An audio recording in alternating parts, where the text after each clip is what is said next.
بسم اللہ الرحمن الرحیم۔ السلام علیکم ورحمۃ اللہ وبرکاتہ۔ عزیز طلباء، امید ہے کہ آپ خیریت سے ہوں گے۔ آج ہم تحاوی شریف کا سبق نمبر 25 پڑھ رہے ہیں، جس کے اندر ہم کتاب الطہارت کا باب سؤر الکلب پڑھیں گے، اور باب سؤر الکلب کے تحت 3 مسائل آ رہے ہیں۔ ان مسائل کے حوالے سے تفصیل سے پڑھیں گے۔ چلتے ہیں ہم اپنے سبق کی جانب۔ بسم اللہ الرحمن الرحیم۔ باب سؤر الکلب، یہ باب سؤر الکلب کے حوالے سے ہے۔ اس بحث کے حوالے میں 3 مسئلے آتے ہیں۔ پہلا مسئلہ یہ ہے کہ کتے کی ذات پاک ہے کہ یا ناپاک ہے، اور دوسرا مسئلہ یہ ہے کہ کتے کا جوتا سؤر کلب پاک ہے یا نجس ہے، اور تیسرا مسئلہ یہ ہے جس کو امام طحاوی رحمہ اللہ نے اس کتاب کے اندر شروع میں ذکر کر دیا ہے کہ جس برتن میں کتا منہ ڈال دے، اس کو پاک کرنے کے لیے کتنی مرتبہ دھونا واجب ہے۔ پہلا مسئلہ کہ ذات کتا کلب کے حوالے سے ہے کہ وہ پاک ہے یا ناپاک ہے۔ امام مالک، امام اوزاعی اور اصحاب ظواہر کے نزدیک کتا پاک ہے۔ اسی وجہ سے ان کے نزدیک کتے کا گوشت کھانا بھی جائز ہے، مگر کراہت کے ساتھ۔ دوسرا مذہب ائمہ ثلاثہ و جمہور فقہائے کرام کے نزدیک ہے کہ ذات کتا نجس ہے اور اس کا گوشت حرام ہے۔ امام مالک رحمہ اللہ کی دلیل قرآن کریم کے اندر یہ آیت ہے کہ مکلبین تعلمونہن مما علمکم اللہ۔ وہ اس سے اس طرح استدلال کرتے ہیں کہ شکاری کتا جب شکار کر کے لے آئے تو جہاں کتے نے منہ لگایا ہے وہاں سے دھونے کا حکم قرآن مجید میں نہیں ہے، بلکہ کھانے کی اجازت ہے۔ اس سے صاف واضح ہوتا ہے کہ کتے کی ذات اور اس کا جوتا، اس کا لعاب اور اس کا گوشت سب پاک ہے۔ اور باقی حدیث خیبر میں جو درندوں کی حرمت موجود ہے وہ خبر واحد ہے، اور خبر واحد سے کتاب اللہ پر زیادتی جائز نہیں ہے، اور نہ ہی خبر واحد سے حرمت ثابت ہو سکتی ہے۔ زیادہ سے زیادہ کراہت ثابت ہو سکتی ہے، کیونکہ ثبوت حرمت کے لیے نص قطعی کی ضرورت ہے، اور حدیث خیبر نص قطعی نہیں ہے۔ ائمہ ثلاثہ اور جمہور کے دلیل یہ ہے کہ قرآن کریم کے اندر اللہ تبارک و تعالی نے فرمایا وَيُحَرِّمُ عَلَيْهِمُ الْخَبَائِثَ، اللہ نے ان پر خبائث حرام کر دے۔ تو آیت کریمہ کے اندر یہ بات موجود ہے کہ اللہ تعالیٰ نے ہر خبیث چیز کو حرام قرار دیا، اور کتا بھی من جملہ خبائث میں سے ہے، اس سے کتا حرام ہوگا۔ اور حدیث خیبر سے ہم حرمت کو ثابت نہیں کرتے، بلکہ حدیث خیبر آیت خبائث کی تائید کے لیے، لہذا کتے کو پاک و حلال کہنا کسی طرح درست نہیں ہو سکتا، بلکہ حرام اور نجس ہے۔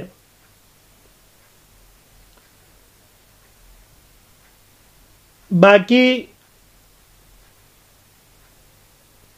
ایک مسئلہ یہ ہے کہ کتے کا جوتا یا سؤر کلب پاک ہے یا ناپاک ہے۔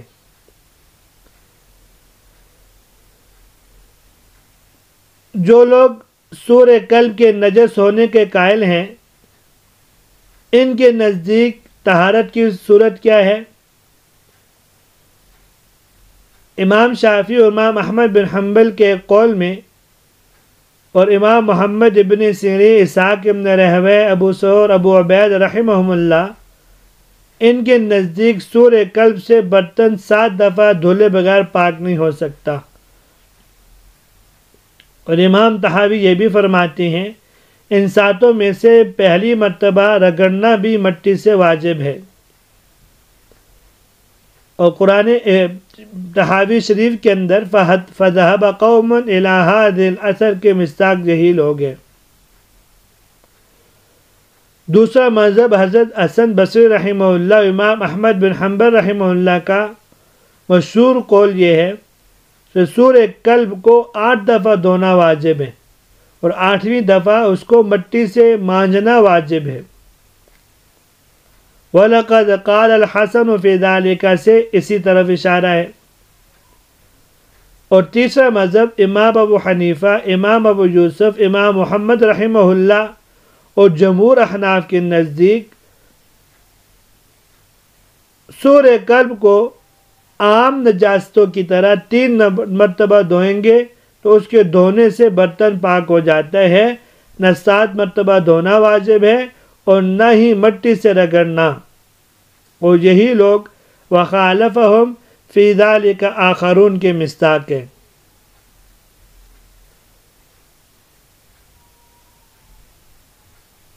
صاحب کتاب رحمہ اللہ نے تیسرا مسئلہ جو ابھی ہم نے ذکر کیا ہے اس کو کتاب کے اندر بیان کیا ہے، اور یہی مقصود ہے کہ جن لوگوں کے نزدیک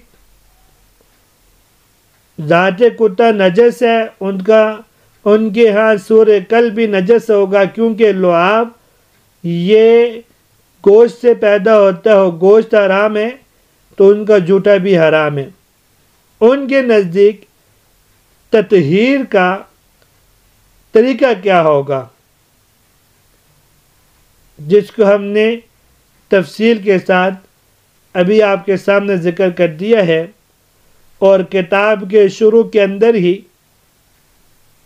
پہلے فریق امام شافعی رحمہ اللہ، امام مالک اور امام احمد بن حنبل رحمہ اللہ کے دلائل کو صاحب کتاب نے ذکر کیا ہے۔ چلتے اب ہم ان دلائل کا ترجمہ دیکھ لیتے ہیں۔ وبه قال حدثنا علي بن معبد قال حدثنا عبد الوهاب بن عطاء عن شعبة عن الأعمش عن ذكوان عن أبي هريرة رضي الله تعالى عنه وعنهم عن النبي صلى الله عليه وسلم قال إذا ولغ الكلب في الإناء فاغسلوه 7 مرات۔ حضرت ابو ہریرہ رضی اللہ تعالی عنہ سے روایت ہے کہ رسول اللہ صلی اللہ علیہ وسلم نے فرمایا جب کتا برتن میں منہ ڈال دے تو برتن کو 7 مرتبہ دھو لو۔ وبه قال حدثنا فهد قال حدثنا عمر بن حفص بن غياث قال حدثنا أبي قال حدثنا الأعمش قال حدثنا أبو صالح عن أبي هريرة رضي الله تعالى عنه وعنهم عن رسول الله صلى الله عليه وسلم مثلا۔ یہ دوسری سند ہے، ابو ہریرہ رضی اللہ تعالیٰ عنہ کی روایت ما قبل روایت کی طرح ہے، یعنی جب کتا برتن میں منہ ڈال دے تو اس کو 7 دفعہ دھو لو۔ وبه قال حدثنا ابن أبي داود قال حدثنا المقدمي قال حدثنا المعتمر بن سليمان عن أيوب عن محمد عن أبي هريرة رضي الله تعالى عنه وعنهم عن النبي صلى الله عليه وسلم مثله وزاد أولاهن بالتراب۔ یہ تیسری سند ہے، حضرت ابو ہریرہ رضی اللہ تعالیٰ عنہ حضور اقدس صلی اللہ علیہ وسلم سے یہی بات نقل کرتے ہیں، اور اس کے اندر یہ بھی زیادہ ہے کہ پہلی دفعہ مٹی سے اس برتن کو مانجا جاتا تھا۔ وبه قال حدثنا ابو بکرة قال حدثنا ابو عاصم عن قرة قال حدثنا محمد بن سیرین عن ابی ہریرہ رضی اللہ تعالیٰ عنہ عن النبی صلی اللہ علیہ وسلم مثلہ. یہ بھی اسی کی دلیل حضرت ابو ہریرہ رضی اللہ تعالیٰ عنہ کی یہ سند ہے، اور پہلے والی روایت بھی وہی نقل کرتے ہیں کہ جب کتا برتن میں منہ ڈال دے تو اس کو 7 دفعہ دھو لو. ابھی قال حدثنا علی بن معبد قال حدثنا عبد الوهاب بن عطاء قال سئل سعید عن الكلب يلغ في الإناء فأخبرنا عن قتادة عن ابن سيرين عن أبي هريرة رضي الله تعالى عنه وعنهم عن النبي صلى الله عليه وسلم مثله غير أنه قال أولاها أو السابعة بالتراب شك سعید. یہ ایک اور سند کے ساتھ حضرت ابو ہریرہ رضی اللہ تعالیٰ عنہ کی روایت ہے کہ انہوں نے اس کے اندر یہ اضافہ کیا ہے کہ پہلی مرتبہ یا کہا کہ 7ویں مرتبہ اس کو مٹی سے مانجو، اولاہا فرمایا یا اب السابعۃ بالتراب فرمایا. اس میں سعید بن عروبہ کو شک ہو گیا. یہ مذہب نمبر اول یعنی امام شافعی، امام مالک رحمہ اللہ کے دلائل ہیں. ان دلائل میں ابو ہریرہ رضی اللہ تعالی عنہ کی روایت ہے جس کے اندر کتے کے جوتے سے برتن کو 7 مرتبہ دھونے کا حکم ہے. پہلی مرتبہ یا 7ویں مرتبہ مٹی سے مانجنے کا حکم ہے. صاحب کتاب رحمہ اللہ نے اس حدیث شریف کو 5 سندوں کے ساتھ نقل فرمایا ہے. اسی کے ضمن میں دوسری دلیل یوں ہے کہ قاعدہ اور رسول ہے الزائد اولا من الناقص، کہ زائد ناقص کے مقابلے میں اولا ہوا کرتا ہے. اس لیے جن دلائل سے 3 مرتبہ دھونا ثابت ہوتا ہے ان کے مقابلے میں وہ دلائل زیادہ اولا ہوں گے جن کے اندر 7 مرتبہ دھونا ثابت ہے.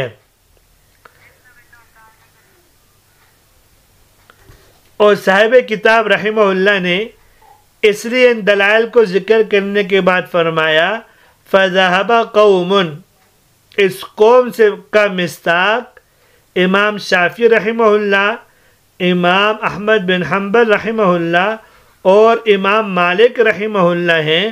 وہ فرماتے ہیں لا يطهر الاناء، برتن پاک نہیں ہوگا اذا ولغ فيه الكلب، جب کتا اس کے اندر منہ ڈال دے حتی یغسل 7 مرات، یہاں تک کہ جب اسے 7 دفعہ دھویا نہ جائے.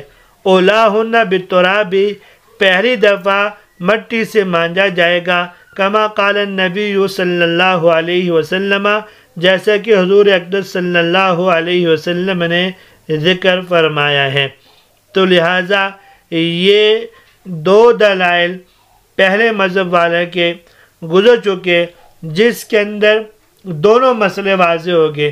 پہلا مسئلہ تو یہ ہوا کہ سور قلب نجس ہے، اور دوسرا مسئلہ یہ ہوا کہ سور قلب جب نجس ہے تو جس برتن میں منہ ڈالے اس برتن کی تطہیر کا طریقہ یہ ہے کہ اسے 7 دفعہ دھویا جائے، پہلی دفعہ مٹی سے مانجا جائے.